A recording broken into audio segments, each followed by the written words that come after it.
Greetings, Internet, YouTube.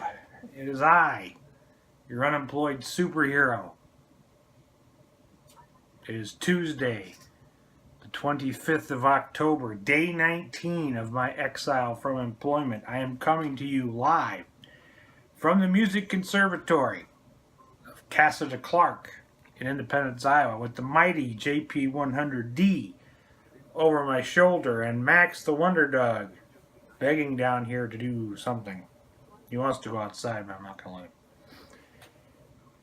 Day 19, Tuesday. Getting close to my 3-week anniversary. Almost a month of unemployment. That sounds weird. It's Tuesday.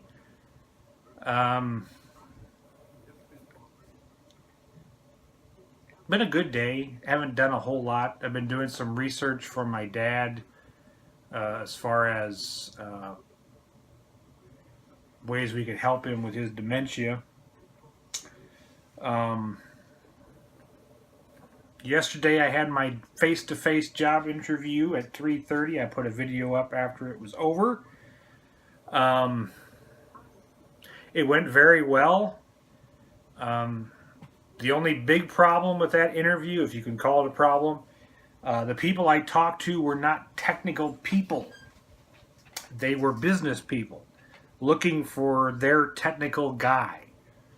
So a lot of it wasn't my experience and my knowledge, but connecting with them. This is the technical motion for connecting with someone.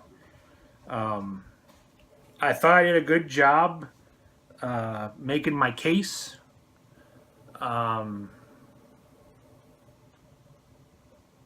Explaining to them that sure, I'm looking for a job, but I'm also looking for a home. Someplace that I can feel appreciated, someplace that I can become a major part of an organization. I hope I got that across to them well enough.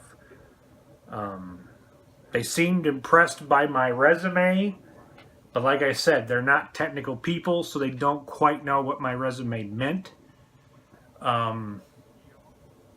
We shall see. I think I got as good a shot as anybody to get the job. I think a lot of it, though, is going to come down to just how they feel about who applies for it. So we shall see what happens. Either it'll happen or it won't. I can't control it at this point. I've put my 2 cents in. 25th of October, Halloween's coming up. I gave you my Halloween rant already. It's getting colder. This concerns me because now I've got to worry about my gas bill as well as my other bills, which sucks. But what can you do? We'll cross those bridges when we get to them. This is the hardest part of this. I've talked about it in the past. The hardest part of the whole process is the waiting. Waiting is the hardest part. Every day you see one more card. The waiting is the hardest part. That's kind of where I'm at now. I'll make another analogy because I'm good at those. There was a pro wrestler named CM Punk.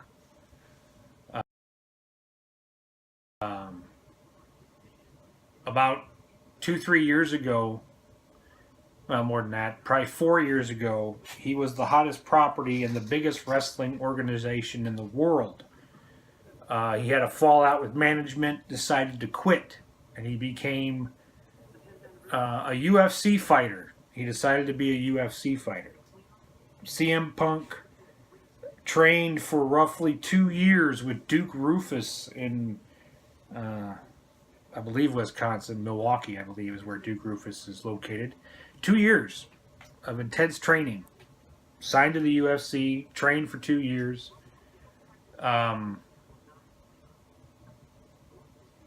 he recently fought about 2 or 3 months ago, and after 2 years of intense training to become a UFC fighter, he lasted exactly, well, not exactly, but roughly a little over 2 minutes. 2 years for 2 minutes. To me, that's kind of what the job-seeking task is kind of like. If you're a combat sports enthusiast, if you are into combat sports, you do combat sports, you spend 98% of your time training and 2% of your time actually doing the sport. If you're a UFC fighter, MMA fighter, or any fighter who fights in MMA, not just in UFC, the best you're going to do are 5-minute rounds. It's a championship fight. That's 25 minutes of actually doing your sport. You may train a year, year and a half for those 25 minutes. That's what job seeking to me is like. I spent 2 days preparing, well, more than that even, about 3 days, maybe even 4 days preparing for the interview I had yesterday. Buying clothing, cologne, aftershave, so I smell all pretty. Research on the company that I was interviewing with. Research on the position they wanted to hire. I spent a good chunk of 2 days, I'll give it 2 days, spread over 4 days, of research and work into that job interview. And it lasted a good hour and a half, 2 hours, don't get me wrong. It was a good job interview. But it makes you feel kind of empty putting all that preparation into something that takes so little time to do. So that's kind of where I'm at right now. A big thing, too, about me, I know my flaws. I know my strengths and I know my weaknesses, which is a good and a bad thing. Because when you're pessimistic, like I am, you tend to fixate on flaws rather than strengths. I can accentuate my strengths, don't get me wrong. In a job interview, in a discussion about what I do for a living, what I did for a living, I can tell you exactly what my strengths are and how good I am at what I do. But I also know in the back of my mind what I don't know and what I'm not good at. And by avoiding those topics, you think, at least in my mind, I think it's like, red alert. Red alert. All hands stand to battle stations.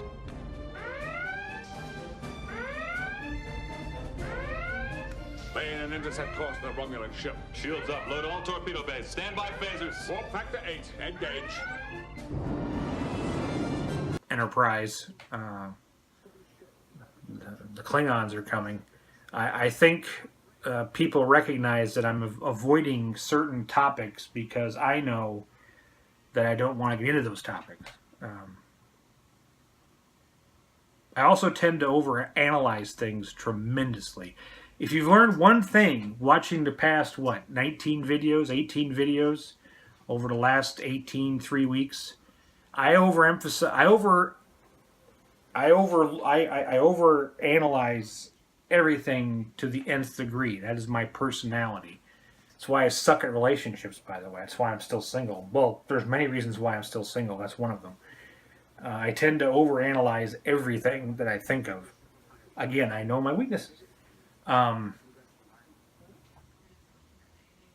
that's part of my big problem with this entire process as a whole, is I overanalyze. And I look for the mistakes I made rather than the good things I made. It was a good interview. Don't get me wrong. I'm not depressed. I'm not downtrodden. I'm not kind of neutral today. It's been kind of a blah kind of a day. I'm also incredibly impatient. So this waiting to hear back from a company just is killing me. And there's nothing on television. It's Tuesday. I'll probably watch SmackDown, but The World Series is starting tonight. The Cubs and the Indians. My family traditionally is a Cubs family. I'm a White Sox guy. But I root for the Cubs because my family roots for the Cubs. So that's something to keep me occupied. Is the Cubs. I got homework to do tonight. I'll probably do some homework. I have some math homework to do. That'll probably keep me occupied for the evening. Someone asked me out there, you know who you are, if I travel or not. I've shown you the maps of Iowa where I'm from. I'm not going to get into that again. I know you're all plotting. As far as a world traveler, I am not. The farthest I've ever been from the spot I am sitting in right now is probably around 800 miles, probably, maybe 1,000. I'll tell you in 3 seconds how far I've been. The farthest I have ever been from where I am sitting is a town called Virginia Beach, Virginia. If you've never heard of Virginia Beach, Virginia, it is a beautiful place. I went there with my brother. How far is it away? Take that back. The farthest I've ever been away from the spot I am sitting in now is roughly 1,100 miles. That's as far as I've been from Iowa. Virginia Beach, Virginia is on the coast of the United States, the East Coast. It's by a military base. My dad was actually stationed there around Vietnam. My dad was in the Navy. He was stationed there around the time of Vietnam. Virginia Beach is part of the Chesapeake Bay area. That was actually my first trip to Pennsylvania, to Pittsburgh, Pennsylvania, actually. Was to Virginia Beach, Virginia. Beautiful place. The ocean's amazing. If you've never seen the ocean, you owe it to yourself to see the ocean. If you ever want to feel insignificant, if you really want to know how truly insignificant humanity is in the large scale of things, go to the ocean. The ocean is a mindless force of nature that is incomprehensible until you actually are there. Till you've been on the ocean and have been far enough away from the coast to no longer see land. You have to do that at least once in your life, by the way. Get on a boat or a plane. I've never flown, by the way, either. Everybody's going, huh? Yeah, I've never flown in an airplane, just so you know. But get on a boat or an airplane and go farther enough out that you no longer see land, that all you see is water. And then you'll get a true perspective on how minuscule you really are. When all you see is water, you no longer see land. It is I would say a religious experience. I've never had a true, God came down and spoke to me religious experience. Oh, don't grovel. One thing I can't stand is people groveling. That one really was, because you see where you sit in the grand scope, the scale of humanity. Humanity doesn't realize what scale we think on. We think on our scale, roughly, I would say 10 feet and smaller. Between 10 and inches, I think, is what human beings tend to think when they think of scale. When I tell you I'm driving for miles, you can grasp I'm driving 30 miles away. I think you can grasp that. If we're going to drive for a day, I think human beings can grasp driving for a day. But when you lose sight of landmarks, when all you see is blue, on every side of you. You get an appreciation for where you sit in reality. That you're just this minuscule little bug, literally, on the face of the earth. And you don't grasp that until you get yourself in that kind of environment. Awe-inspiring. I never known what awe-inspiring meant. I think that I was in awe. I was on a boat, by the way. We were out a few miles outside of Chesapeake Bay, actually in the Atlantic Ocean, and incredible. Just it makes you think back to those first sailors who took boats out into the ocean. I think back to the Vikings.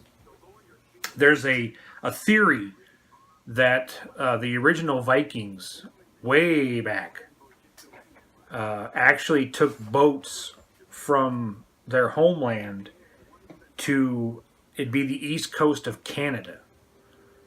There's a lot of people, a lot of scientists believe, historians believe, that Vikings actually found the New World before Europeans. It's just that they didn't really settle here like the Europeans did.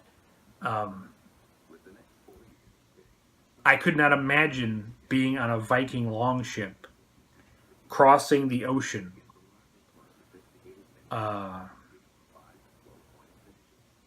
That's amazing to me. Just the idea that on a boat, because those boats weren't that big. They weren't ocean liners like we have today, which are basically floating cities. They were Viking longships. You can find them. If you go to Minnesota, they have replicas of Viking longships in Minnesota because a lot of Minnesotans trace their heritage back to Norway and the Viking culture. And wow, to cross an entire ocean on one of those boats is stunning to me. I could not imagine it. I have no comprehension of what that would have been like.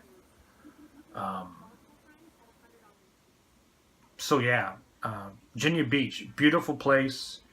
The food, I measure vacations by food. You can tell. Ruined seafood for the rest of my life. I came back to Iowa, and the best we had was Red Lobster and Long John Silver's. And trust me, it does not match up to ocean food, to living on the coasts. Amazing place. If I could live anywhere in the world, I'm not going to say I live in Virginia Beach because I've never been anywhere else on the ocean but Virginia Beach. I've been to Delaware and places like that along the ocean. But if I could live anywhere in the world, I would find some place near a large body of water. I don't know if my people are a seagoing people or not. I actually trace my heritage to Scotland, believe it or not. On my father's mother's side, there's Scottish floating around.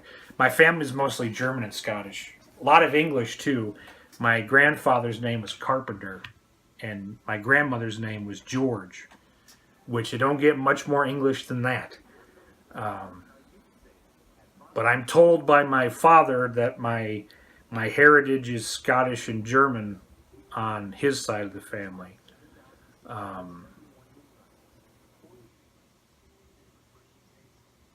Yeah. A little bit of Indian in there, too.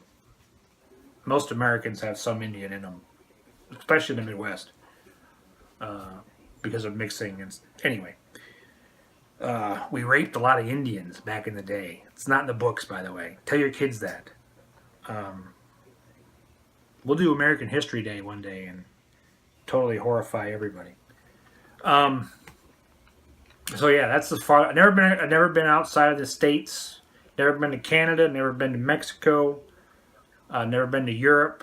Always wanted to go to Scotland, believe it or not. That's why I find it amusing that there's actually a guy who watches these who's Scottish. I've always wanted to go to Scotland. Scotland, Ireland, mainly for the castles and I'd like to go to Bavaria, Austria, Germany, Bavaria, to look at the castles. I'm very fascinated by medieval history. Probably goes back to King Arthur. When I was a kid, King Arthur was huge. Don't ask me why it was, but it was. But I've always been fascinated by medieval history, castles, the English monarchy, the Queen of England, that kind of stuff. Not so much, but more of. I'd love to see Hadrian's Wall, that kind of thing. Saxon history, Celtic history. That stuff fascinates me. Hopefully, one day I'll get to do it. I was working my way towards it at my old job. I did have some plans in place to give it a shot. That kind of got derailed. But hopefully, if I get a hold of another decent job which pays me around the same level I was making at my old job, I'll be able to live that dream again. To actually see. I was hoping I worked with a guy from Spain. He was from Spain. He lived in Spain. And born in Spain, northern Spain actually, northeastern Spain, northwestern Spain, by the ocean in northern Spain. I was hoping to get a chance to go with him to Spain to actually travel his homeland the way he would travel it. I don't like living. I don't like traveling as a traveler in someone else's land. I would love to see the land they live in as they do. When I go to other states, and I've been to many states east of me, Ohio, Indiana, Pennsylvania, Virginia, Delaware, Minnesota, Wisconsin, I like to go to the places that the people go, not where they want you to go as a tourist. I want to see the world the people live. That's what I want to see. I want to know your culture. When I worked with a guy from India, I was fascinating because that's one life I will never know. I will never comprehend Indian culture ever, because that's something you got to be born into, that Indian culture. But I was fascinated to hear about it and exactly what it is. And I appreciate him telling me about that. That was just fascinating, hearing about what his life was like in his homeland. That's my travel history anyway. One day we'll get into more historical talks too, as I search for topics, maybe on a weekend, when I search for topics for these videos. Clock in the wall says around 24 minutes of video, which means this is going to take about 5 hours to upload. So I'm going to cut it off here. Hope you found this video entertaining. I'm just rambling because I'm pretty much in a waiting period until I hear from somebody about something. So right now I'm just kind of hanging loose, watching Star Trek: The Next Generation on BBC. Working on my homework and working on my resume for future positions. So we shall see. This is Matt Clark, your unemployed superhero. Day 19, October 25th, 2016.